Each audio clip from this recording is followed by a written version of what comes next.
terutama yang punya potensi penyakit gula darah. Oh, keperluannya itu satu di antaranya itu supaya saya gampang nyari responden. Karena asam uratnya sebenarnya dibutuhkan oleh tubuh dalam batas normal. Harusnya direabsorb di dalam ginjal. Oke, sekarang Bu Endang silahkan ke depan.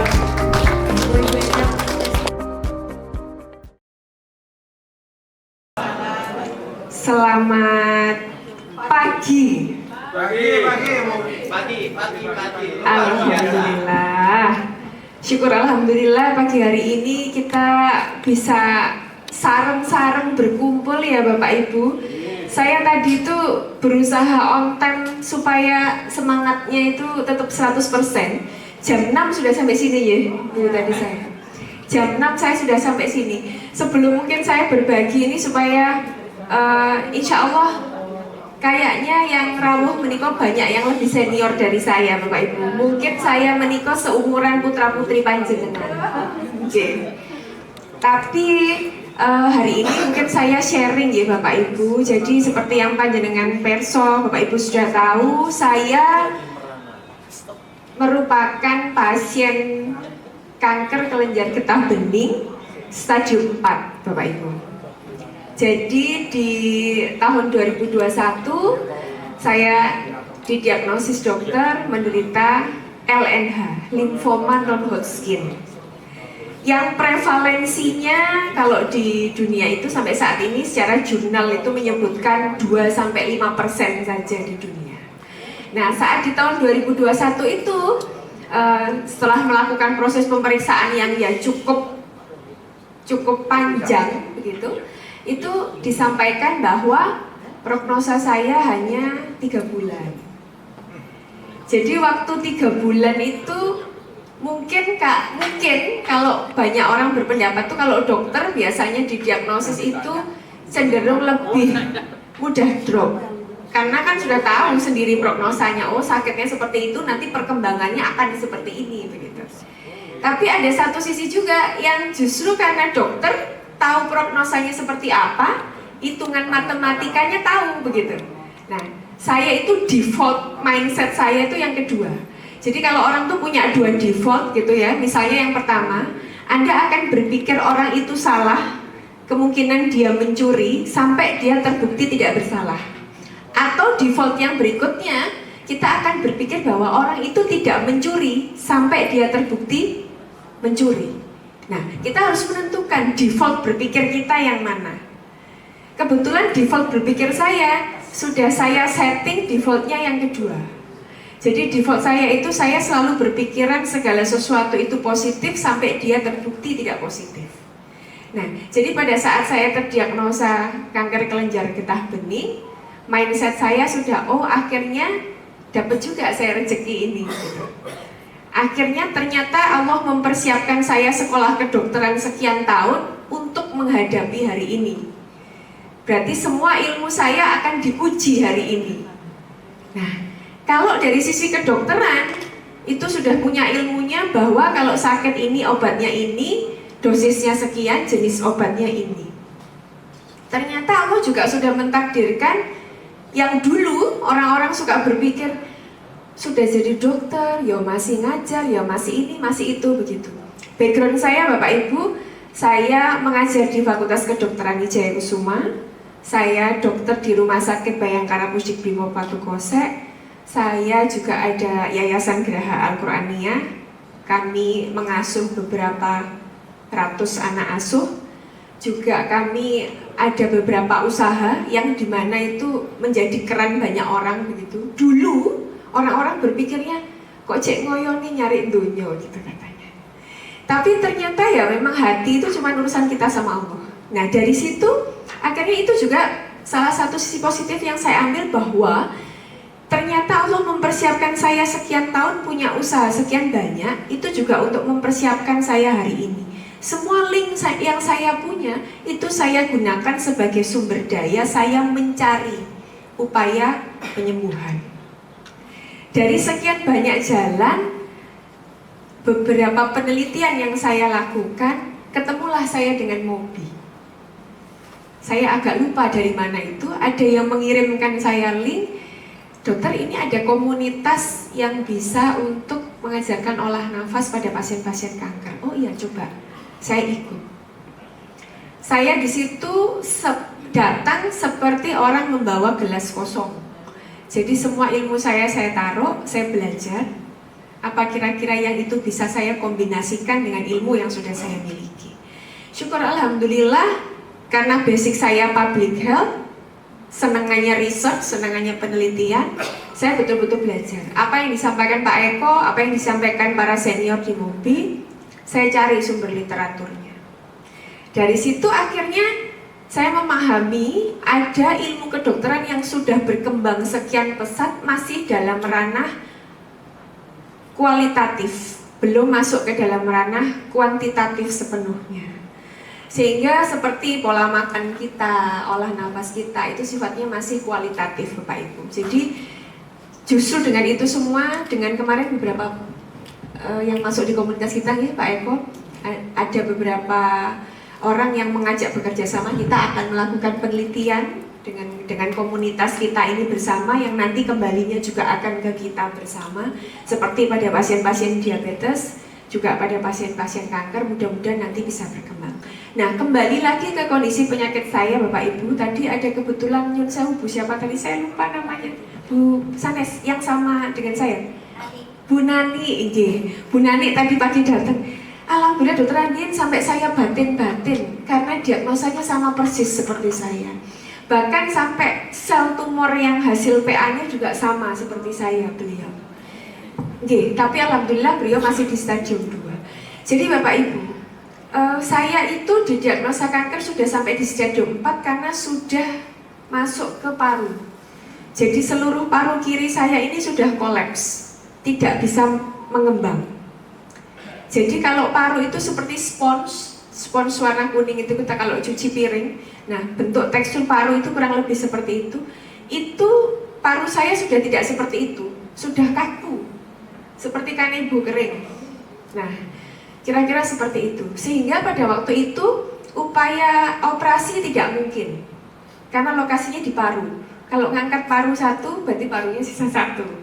Dan itu berbeda dengan ginjal. Kalau ginjal masih bisa beroperasi dengan satu ginjal dengan baik. Nah, operasi tidak memungkinkan untuk kemoterapi karena pilihan untuk limfoma itu sangat banyak, maka perlu biopsi. Biopsi itu ada 3 macam Bapak Ibu, disuntikkan dengan jarum, misalnya benjolannya di luar disuntikkan dengan jarum diambil, bisa, atau dengan jarum panjang. Dua-duanya tidak bisa dilakukan pada saya, karena benjolan di dalam, masuk ke dalam paru-paru. Dengan jarum panjang ditusukkan tidak bisa, karena lokasinya dekat dengan jantung. Maka pilihannya adalah operasi, dan operasinya operasi besar yang tidak untuk mengangkat kankernya, hanya untuk ngambil secuil, untuk ngecek itu jenisnya apa, untuk menentukan obatnya. Nah, proses itu saja untuk operasi itu namanya operasinya FAST. Itu saya harus dimasukkan ventilator. Kalau Bapak Ibu ingat zaman kita COVID banyak foto-foto sampai di sini. Nah, itu ventilator yang digunakan kepada saya harus masuk sampai ke trakea. Karena parunya harus dikempeskan total supaya bisa ngambil jaringan. Nah, ternyata setelah proses itu berlangsung di dalam, ini ya ceritanya para dokter yang mengerjakan. Setelah proses selesai itu paru saya tidak bisa mengembang. Jadi mungkin ya kalau bahasa sederhana ini tinggal nunggu, ini pasti beneran masih bisa lanjut enggak ya umurnya gitu. Nah, jadi pas proses itu spesialis anestesi, spesialis BTKV, beliau semua hadir di situ mengupayakan supaya paru saya bisa mengembang. Kan kalau orang operasi besar itu biosnya total ya Bapak Ibu. Jadi saya tidak sadar dengan proses itu. Tetapi selama proses yang berlangsung beberapa jam itu, saya itu seperti dibangunkan. Jadi instruksi dari dokter anestesinya, ayo batuk dokter Andi, batuk. Batuklah. Itu sudah dibius Bapak Ibu. Saya disuruh batuk. Mungkin ya ibaratnya dosis anestesinya sudah mulai turun begitu nggih bahasa awamnya. Jadi saya disuruh, kok ya dengar syukurnya. Jadi saya itu antara sadar dan tidak sadar batuk serasa meludah Nah, karena ada batuk, maka ada respon terhadap paru-paru. Akhirnya paru-parunya bisa mengembang lagi. Belum cukup sampai di situ. Setelah proses operasi selesai, insya Allah waktu itu 8 jam mungkin operasinya. Saya masuk ke ruang RR, pemulihan. Di ruang RR itu sadar Bapak Ibu. Proses anestesinya sudah habis. Setelah sadar, suami saya diizinkan masuk, menyapa. Seingat saya, karena masuknya itu pagi hari, saya matur ke beliau. Tadi insya Allah sepertinya sudah sholat duhur dan sholat asar, tapi belum sholat maghrib saya. Ingat saya begitu, saya merasa sudah sholat duhur, sholat asar. Kemudian suami saya meninggalkan ruang RR itu sambil bilang begini, sudah sekarang istirahat aja, nanti sholat maghrib dan isaknya jamaah. Beliau keluar, saya hilang kesadaran Bapak Ibu. Seluruh PPDS anestesi itu tidak seluruh, dia banyak yang sedang bekerja di situ, chief-chiefnya itu rawuh dengan proses pertolongan pertama, diberikan injeksi, diberikan bantuan nafas yang kayak di TV-TV itu Bapak Ibu. Itu sudah dilakukan semua, itu saya tidak sadar. Nah kembali lagi ternyata proses itu ya saya tidak tahu di mana ini caranya Allah bekerja. Tetapi saya merasa ada yang tidak ada gitu. Saya nyari orang tua saya, bapak saya itu saya cari. Kok semua ada, dokter banyak itu. Saya melihat semua. Terus bapak saya kok nggak ada, saya nyari bapak saya.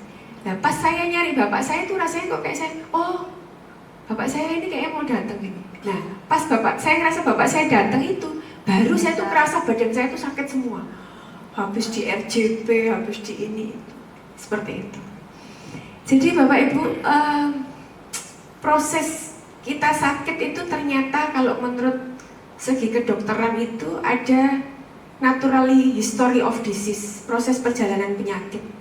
Orang sakit itu ada tahapnya, tahap awal, tahap lanjut, dan tahap akhir. Di tahap akhir itu kita ada fase menjadi karier, sembuh total, menjadi kronis atau lebih parah, menjadi cacat, dan menjadi sembuh. 5 tahapan di proses tahap akhir itu bisa terjadi pada siapapun dengan kondisi sakit yang berbeda-beda ataupun sama.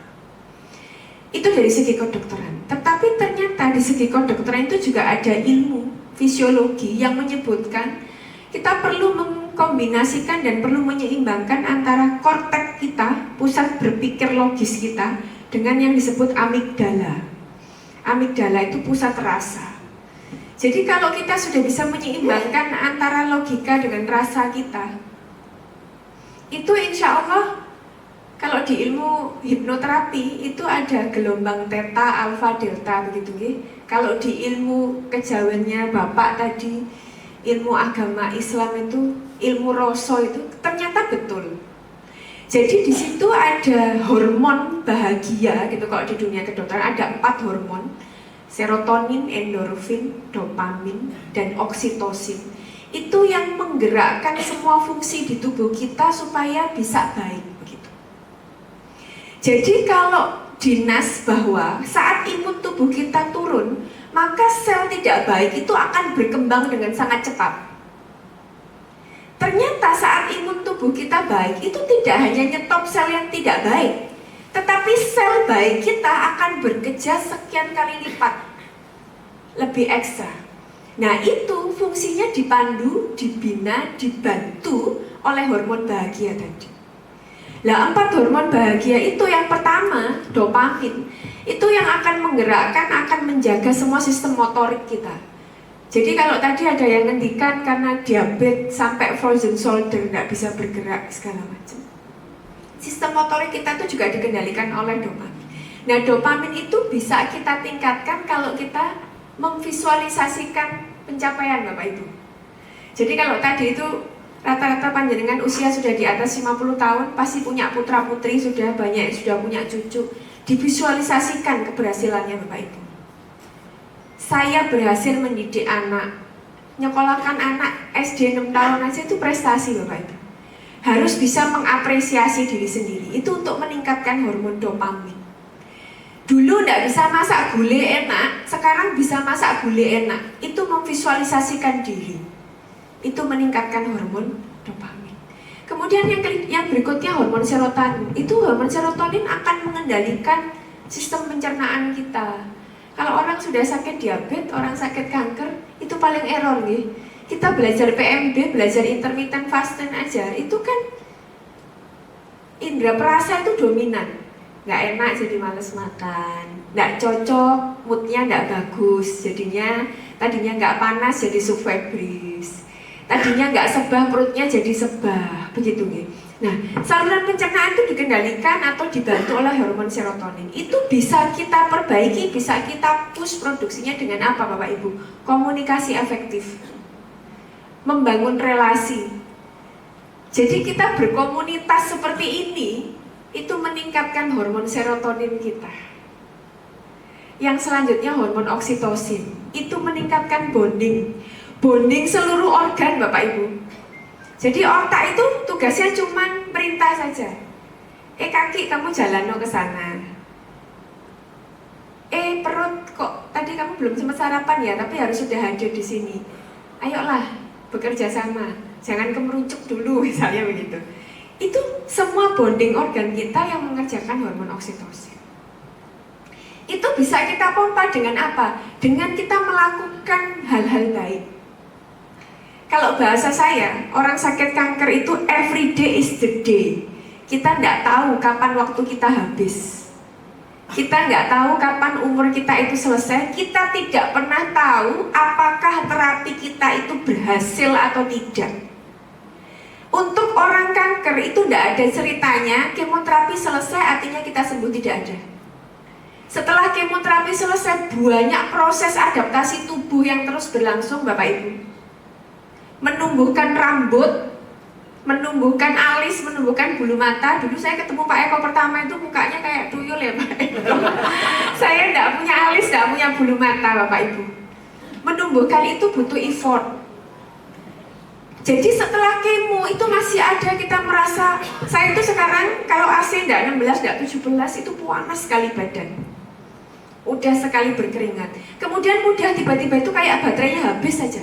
Bisa jalan ke sana kemari terus tiba-tiba tuh lemes gitu.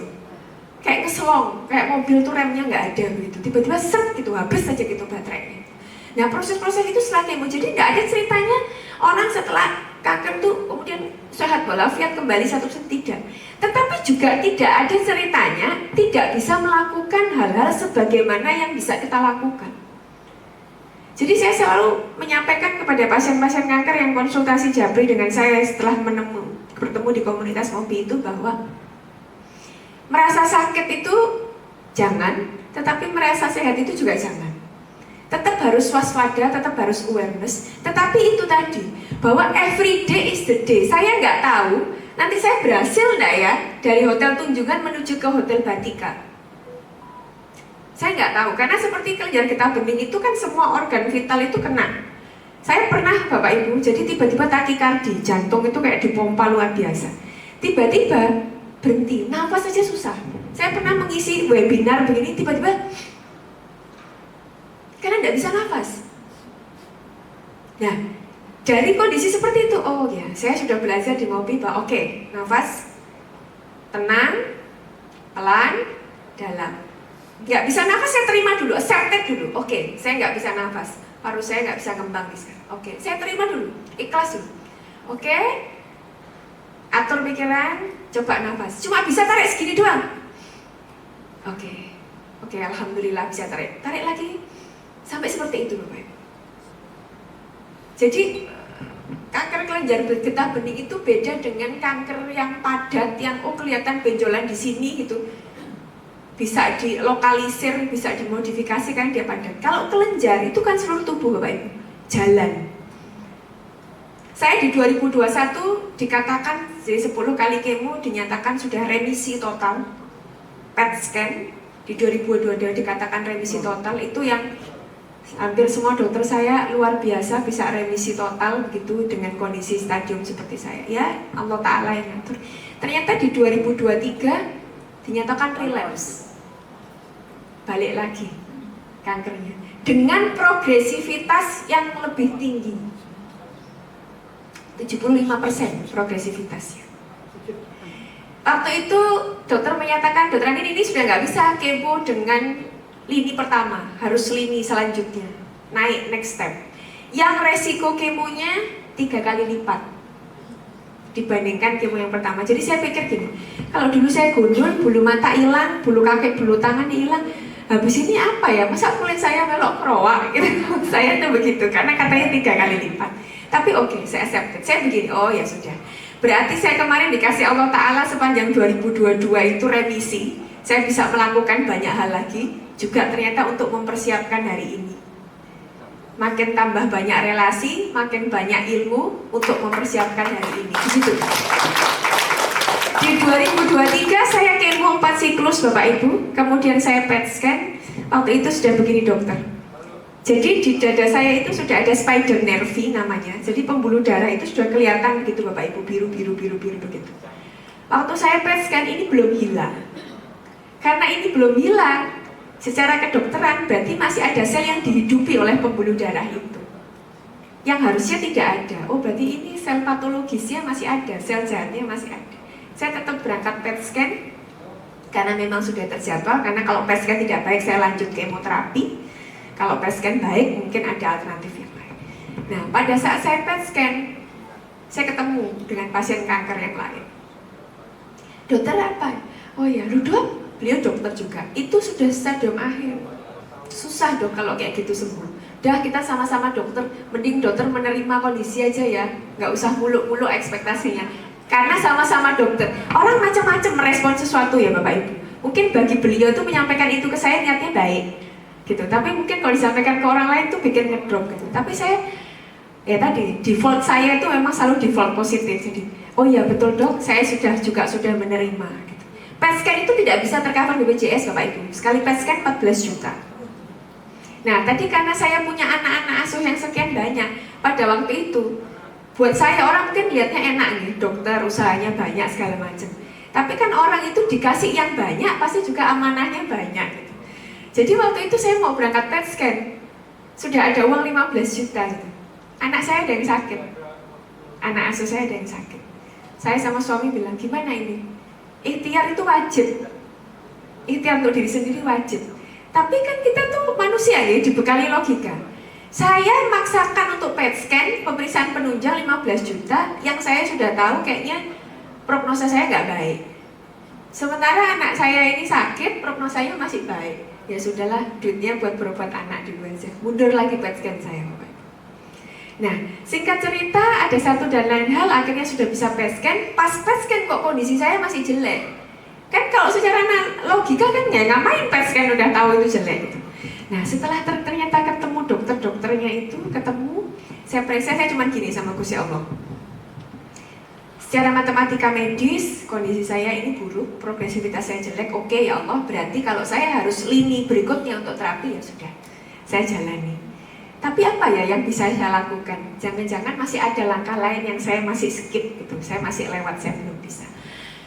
Oke, berarti habis ini pulang dari Siloam, Jakarta harus tanya dulu nih, saya sudah rencana mau ke RSPAD, mau ke Darmais, mau mencari second opinion, apa yang bisa saya kerjakan.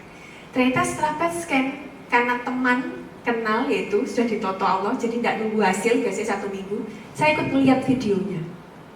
Dibahaslah oleh beberapa dokter kedokteran nuklir. Loh, bagus hasilnya, sampai diulang berkali-kali. Bersih Bapak Ibu. Padahal di luar kan masih ada spider nervi, masih kelihatan seperti itu. Oke, ternyata bersih. Setelah bersih saya pulang, saya berpikir, berarti saya harus ngapain nih? Oh ya, karena kelenjar getah bening itu main-mainnya di imunologi, saya belajarlah tentang imunologi, gimana caranya saya tidak gampang flu, saya tidak gampang batuk pilek, saya tidak gampang sakit-sakit yang ringan-ringan itu tidak gampang, gimana caranya. Saya belajar tentang suplementasi, saya belajar tentang diet, saya belajar tentang lain-lain. Sampai akhirnya ketemu lagi dengan namanya Prof. Ugroseno, beliau yang memegang saya saat ini. Beliau menyampaikan, karena kondisi relapse itu kemungkinan relapse-nya tinggi, saya tetap harus menjalani kemoterapi maintenance selama 1 tahun. Dengan jarak waktu yang makin lama makin panjang. Pertama 3 minggu jedanya, kemudian 4 minggu, kemudian mundur lagi menjadi 6 minggu, 8 minggu, dan seterusnya. Ini saya terakhir kemo kemarin, Senin kemarin Bapak Ibu. Senin kemarin saya kemo, itu kemo yang ke-17, kemoterapi maintenance yang ketiga. Yang biasanya pasien setelah kemo itu kan masih ada fase mual hebat, masih ada fase perdarahan, tulang itu kayak diperisto rasanya. Jadi ada pasien yang diingatkan untuk tidak pijat, tidak dicetek-cetek karena kadang ikut keropos gitu, bisa resiko patah tulang dan lain sebagainya. Nah ini saya bagi cerita. Senin saya di kemo, masuk jam 12 siang, obat kemo masuk itu asar, kemo berjalan 4-6 jam, selesai di pukul 11 malam gitu. Pukul 12 malam saya pulang. Saya pulang karena kenapa? Karena hari Selasa saya harus menguji akreditasi klinik secara online. Saya cuman begini, mungkin orang lain melihat ngapain sakit kanker masih memaksakan diri. Boleh orang berpersepsi apapun. Tapi yang tahu niat kita itu kan hanya kita sendiri sama Allah Ta'ala. Jadi waktu itu saya begini, saya sudah diamanai begini, kalau memang betul saya tidak bisa, pasti Allah tuh tidak akan ngasih waktu ini. Kalau sudah waktunya nyampe, berarti Allah sudah ridho. Kalau itu saya cabut hanya karena saya memikirkan diri saya pribadi, ada berapa banyak pihak yang dirugikan. Kliniknya mundur, harus daftar ulang, dari lembaga penyelenggara harus mencari surveyor lain dan seterusnya. Maka saya bilang sama Allah Ta'ala, ya Allah, panjenengan yang memberikan waktu, memberikan kesempatan, maka saya berusaha menjalankan sebaik-baiknya. Kalau saya tidak kuat, mohon dikuatkan. Kalau saya tidak sabar, mohon disabarkan dan seterusnya. Akhirnya online berjalan Bapak Ibu Selasa. Hari Rabu saya masih harus menguji mahasiswa offline, jadi datang ke kampus. Berangkat ke kampus itu Bapak Ibu, saya tuh lupa kalau H+1 saya kemo. Jadi saya pagi itu biasanya saya hanya minum air putih sama telur 2-3 biji begitu. Nah itu karena gupuh-gupuh gitu nggih. Saya lupa kalau habis kemo makannya tuh agak cepet-cepet, muntah hebat, sampai perdarahan. Baru saya sadar, oh iya ya, baru kemo H+1 yang harusnya tidak boleh tergesa-gesa makan. Tapi ya udah, saya begini, muntah ya muntah aja, selesai muntah berkumur, gosok gigi, selesai makan lagi. Karena saya butuh energi. Makan lagi saya. Oh, bisa telur 1 saya makan. Berangkat saya ke kampus. Di kampus diinformasikan bahwa akreditasi kampus maju 1 minggu dari jadwal yang ditentukan. Maka ternyata hari Selasa saya harus lembur. Lembur hari Rabu saya harus geser ke Gresik, meneruskan akreditasi hari Selasa, hari Kamis saya harus ke Gresik offline. Perjalanan dari Surabaya ke Gresik 2 jam, PP 4 jam. Di sana itu telusur lapangan Bapak Ibu, jadi saya keliling memeriksa pelayanan di poli ini gitu, jalan. Yang nyun sewu kalau habis kemo itu buat duduk aja itu rasanya aras-arasen gitu, karena lemes Bapak Ibu, keringat dingin itu kayak ngucur gitu. Jadi ngelihat panjenengan gini kadang-kadang itu gerak buat saya. Lihat Pak Eko, lihat Bu Sis ini kadang-kadang gerak. Tapi saya bisa nyampe ke Gresik itu kalau tidak Allah yang nyeting ya tidak mungkin. Nah, tapi ada ilmunya apa? Yang tadinya olah nafas itu saya kerjakan 5 kali sehari. Saat kondisi saya drop, saya kerjakan olah nafas itu hampir setiap 1 jam saya repetisi. Jadi saya di mobil saya duduk 1 jam olah nafas saya. 5 menit, 10 menit. Nanti 1 jam lagi saya take time, saya izin minum, duduk kan, saya olah nafas lagi 5 menit, 10 menit. Ternyata dengan nafas yang cukup efektif, itu kita akan membuat seluruh organ kita itu jauh lebih stabil. Ritme tekanan darah kita, jantung kita, semua akan lebih stabil. Kalau semua sudah stabil, otak ini sebagai komandonya seluruh organ, dia akan melihat oh baik-baik aja. Jadi dia akan merintahkan kaki ya udah berjalan seperti biasa, tangan ya udah bekerja seperti biasa dan seterusnya. Itu hari Kamis. Selesai dari Gresik, saya harus menemui Bapak Dekan karena mempersiapkan akreditasi. Dari Gresik langsung ke kampus, selesai maghrib.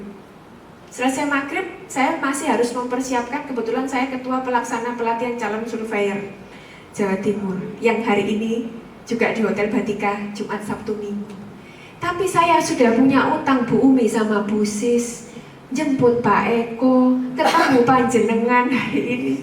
Saya bilang sama Allah Ta'ala, ya Allah, Sabtu itu saya nguji OSC, Minggu itu saya nguji OSC. Jadi kemarin Sabtu saya menguji OSC, beliau harus terpaksa dijemput mahasiswa saya. Saya menguji OSC dari siang sampai maghrib. Selesai maghrib saya langsung ke Batika tadi malam mempersiapkan pelatihan. Pagi ini tadi saya bilang nanti saya jam 10, jam 11 karena saya harus di Hotel Tunjungan dulu pagi. Saya cuma kepingin ketemu panjenengan, menyalurkan energi positif. Jadi mungkin kalau ilmu kedokterannya itu panjenengan sudah dapat semua luar biasa dari timnya Pak Eko. Panjenengan yang sudah berkontrol dengan dokter-dokter panjenengan itu sudah dapat semua muatannya. Tapi monggo lah kalau nanti ada yang mau japri nanya-nanya tentang ilmu kedokterannya. Tetapi Bapak Ibu, yang paling penting itu adalah apapun ilmu yang sudah melekat di kita, ini pengalaman saya pribadi, itu ternyata bukan tentang kita begitu loh. Jadi kayak saya ini dokter, dosen, pas saya sakit kanker, itu juga bukan kok ilmu saya gitu loh yang membuat saya kuat. Ternyata ya ilmu dari Pak Eko, ilmu dari Bu Sis, ilmu dari rekan-rekan para pembimbing panjenengan semua, ilmu dari dokter-dokter paliatif, ilmu dari rekan-rekan psikologi-psikologi yang membangun mental saya gitu. Jadi benar adanya bahwa semua yang didapat dari awal mula sampai keberadaan kita hari ini itu kadang-kadang itu bukan tentang kita. Saya saat ini juga sedang melaksanakan proses S3 saya. Itu saya mikir, oh dulu saya S3 itu untuk kepangkatan dosen, untuk segala macam. Ternyata enggak. Ternyata pada saat saya proses S3, riset saya ini adalah tentang NND, nyeri neuropati diabetik.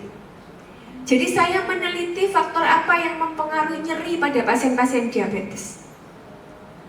Loh, lah kok ya pas? Itu kalau enggak Allah yang noto gimana ceritanya? Di depan saya pada waktu mau sekolah S3, ngapain saya sekolah S3? Saya enggak. Dalam karir itu saya orangnya santai, nerimo ing pandung gitu kalau orang Jawa bilang. Saya tidak pernah berambisi apapun itu. Tapi ternyata pengen apa? Oh ya sudahlah, saya teruskan tesis S2 saya tentang diabetes. Nah, berarti saya dikasih Allah sakit kanker, ketemu komunitas MOBI di 2021. Itu saat saya sudah daftar S3 tapi belum berjalan Bapak Ibu. Oh, keperluannya itu satu diantaranya itu supaya saya gampang nyari responden. Jadi Bapak Ibu, panjenengan yang luar biasa itu saya tadi datang itu sudah mempersiapkan diri saya, telinga saya itu untuk mendengarkan pengalaman panjenengan semua. Tadi sudah ketemu Pak Lasdi, beliau bercerita banyak, kemudian ketemu panjenengan tadi dengan ceritanya masing-masing, itu ilmu untuk saya. Dan ternyata ilmu-ilmu itu saya yakin yang membuat saya sehat itu tidak hanya obat kemoterapi saya semata-mata, bukan ocehannya dokter-dokter spesialis yang menghandle saya semata, bukan gitu. Tetapi bahwa kita berpositif thinking dan kita tetap berikhtiar apapun situasinya, apapun jalannya. Saya coba sih kalau mau ke TP ini tadi lewat jalan A, jalan B, jalan C, jalan D, lewat jalan mana saja. Kalau toh ujungnya kita ketemunya di sini ya berarti Allah Ta'ala sudah mempertemukan kita semua di titik ini.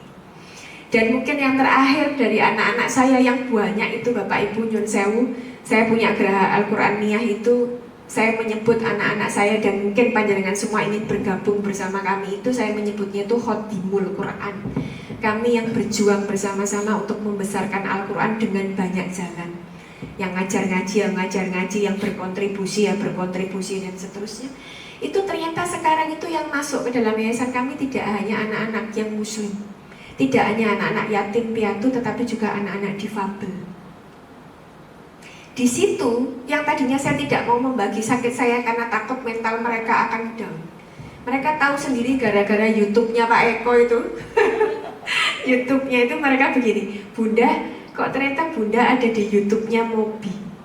Mereka tahu. Di situ mereka tanya, yang SD, SMP, SMA itu mereka tanya, rata-rata yang SMP yang sedang fasenya itu masih belum stabil gitu. Sakitnya Bunda itu, sakit kanker itu sejauh mana, separah apa? Maka saya dudukkan anak-anak. Stadium 4 nak, itu prognosanya itu tidak akan lebih dari 5 tahun. Kalau baik seperti ini tidak akan lebih dari 5 tahun. kemudian proses penyembuhannya itu secara medis juga kecil. Jadi sekarang apa ya kira-kira yang bisa kita lakukan sih begitu. Di luar prediksi saya, mereka menyampaikan seperti ini Bapak Ibu. Sudah, sekarang Bunda tidak usah banyak kepikiran kami. Kami akan berusaha mandiri. Kalau kami sakit, kami juga akan belajar untuk kuat seperti Bunda.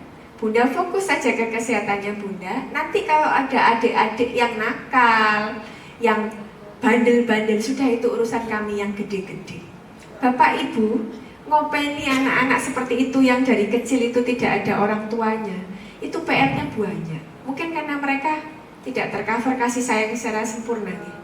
Jadi dipanggili guru BP, SPP sudah dikasih tidak dibayarkan, diajari mobil itu mobil saya ditabrakkan, itu banyak ceritanya. Tapi dari itu semua terus sakit saya itu ternyata membuat mereka itu betul-betul bertanggung jawab. Jadi ya ternyata sakit kanker tuh saya pikir tuh udah, kalau orang sakit kanker stadium akhir itu kan kayaknya udah ya wis lah gitu nggih. Ternyata bukan. Bahkan anak saya kandung 2 orang, yang satu sudah pondok kelas 2 SMP, yang satu masih kelas 4 SD. Bunda nggak usah sering-sering jenguk ke pondok. Tapi kakak minta tolong kalau ada apa-apa dihubungi. Jadi saat ditanya ustadznya, Zafi, apa yang membuat cemas? Teman-teman yang baru mondok itu ditanya apa yang membuat cemas? Kalau kirimannya telat, nggak bisa tidur kalau nggak ada AC. Anak saya menyampaikan satu, yang membuat cemas itu kalau dapat telepon dari rumah. Kakak masih nggak siap itu kalau dapat telepon dari rumah, artinya mungkin Bunda ada sesuatu. Nah, jadi kondisi-kondisi seperti itu ternyata terus kemudian saya tanya gimana mondoknya Ustadz, hafalan on time, sekolah juga tidak ada kendala. Pernah satu kali anak saya dibully teman-temannya karena ngantuan di kelas. Dia tidak mau ngomong, dipanggil guru BP-nya baru dia bilang, jadi saya kalau malam harus tidur di musola, tidak bisa tidur di kamar di asrama. Karena kenapa? Kalau tidur di kamar di asrama, kalau dia wiritan kelihatan teman-temannya dibilang soalim. Jadi dia tidurnya di musola, tidak pakai alas Bu, sarung aja jadi alasnya, supaya bisa tuwuk, bisa tuntas, bisa katek wiritan. Cuma bisa doakan Bunda itu kalau malam. Kakak cuma pengen satu aja, sakitnya Bunda nanti kalau belum tuntas, kakak yang nemu obatnya. Jadi Bunda bertahan ya, tolong bertahan sampai kakak tahu caranya ngobatin limfoma non-Hodgkin. Jadi Bapak Ibu, memang proses seperti ini itu kan tidak diajarkan di bangku kuliah, bangku sekolah. Jadi saya yakin semua yang terjadi di hidup kita itu semesta yang bekerja. Jadi panjenengan yang rawuh hari ini juga sudah dipilihi oleh Allah Ta'ala. Ketemu Pak Eko itu juga tidak kebetulan.